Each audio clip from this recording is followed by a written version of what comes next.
اختبار هيكشف ازاي بتشوف العلاقات الرومانسية. قولي اول حاجة عينك جت عليها في الصورة دي هي ايه، وما تنسوش تعملوا لايك. الشخص المخلص هو الناس اللي شافت الكلب اول حاجة في الصورة. الناس دي في العادي بتتصرف كده بشكل جيد مع الاخرين، وكمان يقظ جدا لاحتياجاته، دايما مستعد ان هو يساعد الاخرين، وده سبب ان هو يكون مصدر الهام لكتير قوي من الناس.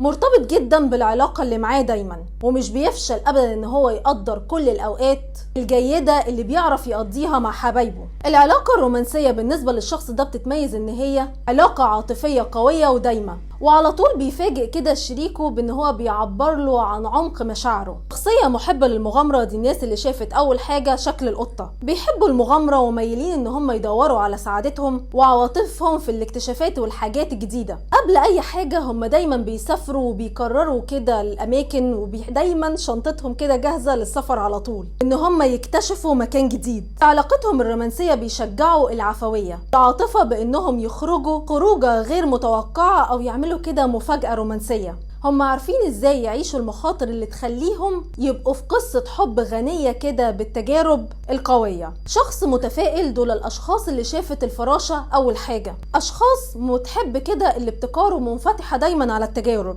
نظرته العامة للعلاقات العاطفية دايما ايجابية ومتفائلة جدا، بيرحبوا بالتغيير ودايما بيدوروا على فرص جديدة. ما عندهمش ابدا مشكلة في الاختلافات، واللي شايفينها عملية جدا في شكل العلاقة.